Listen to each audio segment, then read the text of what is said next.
Se você recebeu o diagnóstico de degeneração macular nas fases iniciais, naquelas drusas, alterações pequenas, quer saber quais são as alterações que você deve prestar atenção no seu dia a dia, quais são os sintomas que você pode ter, assiste esse vídeo que eu vou te falar exatamente sobre isso.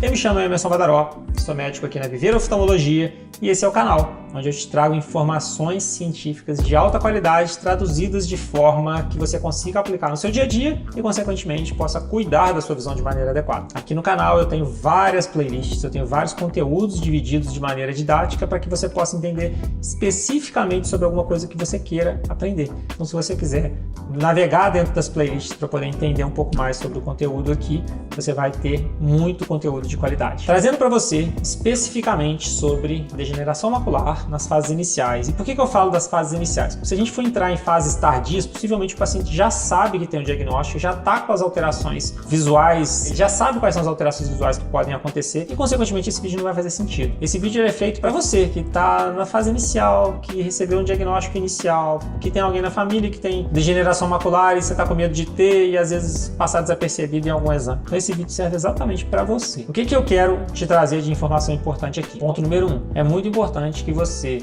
se já recebeu o diagnóstico de DMRI, de degeneração macular relacionada à idade, tem que passar por um especialista em retina. É a pessoa ideal para conseguir cuidar de você e saber quais são os tratamentos adequados. Ponto número 2. Saiba que a maioria das pessoas que tem DMRI, a maioria das pessoas que tem a degeneração macular, tem nas formas leves. É uma doença que estatisticamente tende a ser uma doença de prognóstico visual muito bom.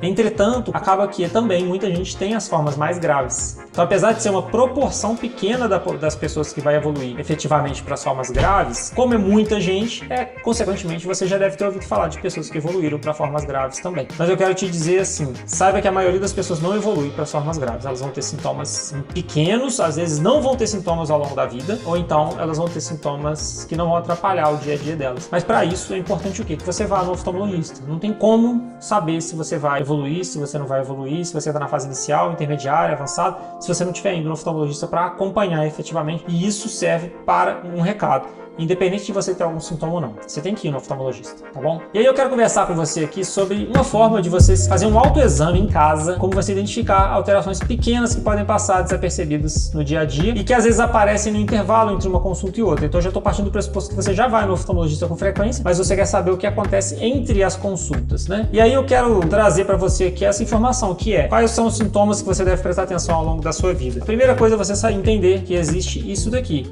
tá? Eu dividi na metade aqui, porque depois eu vou te explicar por quê, tá? Eu dividi na metade aqui porque isso daqui se chama tela de Amsler. A tela de Amsler, um bando de quadriculado que tem aqui e que serve para a pessoa fazer, vocês pacientes, fazerem um autoexame da degeneração macular e vocês fazem isso em casa. Como que funciona isso daqui? A pessoa olha nesse ponto central, esse pontinho preto central que está aqui, e aí você tampa um olho, olha para esse ponto central e avalia se em volta do ponto central tem alguma distorção de imagem ou alguma mancha de imagem na sua visão. Se existir alguma coisa desse tipo, você vai buscar o oftalmologista de forma mais precoce, vai marcar uma consulta antes. E por que a gente faz separado um olho de outro? Porque muitas vezes a alteração que acontece é uma alteração pequena. E se você tiver com os dois olhos abertos, pode ser que um olho compense o outro olho. Consequentemente, a pessoa não vai perceber a alteração. Então a gente faz um olho, avalia se tem alguma distorção, tampa o outro olho, avalia se tem alguma distorção. Não tem? Perfeito, você vai repetir isso daqui a um mês de novo, não é para fazer todo dia, tá? Por favor, senão a gente fica louco, não precisa fazer todo dia não. E quais são as possíveis alterações que podem acontecer, né? Como é que uma pessoa vai prestar atenção nos sintomas? Eu trouxe aqui alguns exemplos disso daqui. Às vezes a pessoa está olhando para o ponto central, está vendo um borramento, uma distorção pequena, às vezes é uma mancha de mais clara que está aparecendo, às vezes é uma mancha um pouco mais escura que aparece,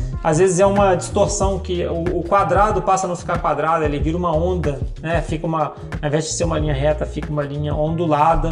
São tudo sintomas, são pequenas alterações que podem ser identificadas por vocês em casa. Eu passo isso para os meus pacientes, são é um método de autoexame. Eu acho que isso daqui é importante muito para rastreio populacional. Vou te falar na prática mesmo, eu comunico aos meus pacientes que eles podem fazer esse exame aqui, mas no final das contas eu peço para eles prestarem atenção de como está o sintoma no dia a dia, e eu peço para vir nas consultas de rotina comigo. Infelizmente eu sei que isso não é viável para todas as pessoas, pelo fato de uma consulta ter custos, ter dificuldade de acesso, existem outras questões que vêm em volta desse processo aí, mas isso aqui é um método extremamente de triagem que serve para a gente avaliar se tem progressão da DMRI. Mas na verdade o jeito mais adequado de saber se você está com sintomas ou não é você prestar atenção na sua visão, fazer a tela de Amsler e ir nas consultas, tá? Uma coisa não substitui a outra. A tela de Amsler tem seu valor, mas na verdade o que eu mais gostaria que você entendesse é que além da tela de Amsler, você deve também ir ao oftalmologista para fazer os exames adequados para a identificação da DMRI. Existem vários exames que servem para fazer essa avaliação, desde retinografia, mapeamento de retina, tomografia de coerência óptica, que é a OCT. Depois, agora mais recente, tem a angio-OCT, que é uma angiografia com OCT em conjunto, é um exame combinado. Tem a angiografia com fluorescência também, com a fluorescerina. Tem também a autofluorescência, ou seja, tem muitos exames. Isso eu estou falando os mais básicos, tá? Esses 6 são os mais básicos para acompanhamento de um paciente com DMRI. Eventualmente pode ser necessário mais algum,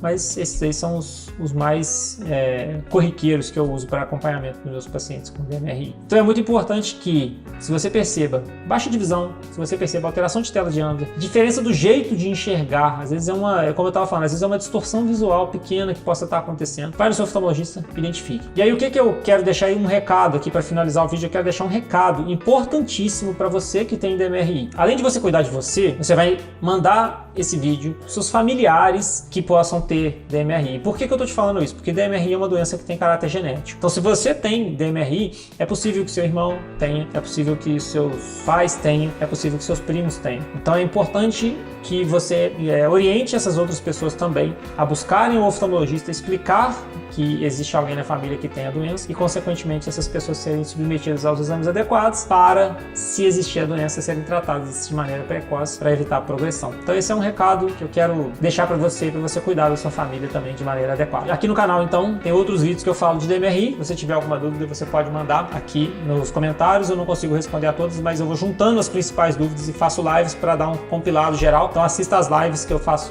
tirada de dúvidas também que vocês me mandam aqui no canal. Se você quiser que eu veja o seu caso, o seu olho, sua família, os seus exames, o link para agendamento de consulta comigo está aqui também. Você pode ficar à vontade, vai ser um prazer ter você aqui na clínica. Um abraço e a gente se vê no próximo vídeo aqui do canal da Viver Oftalmologia.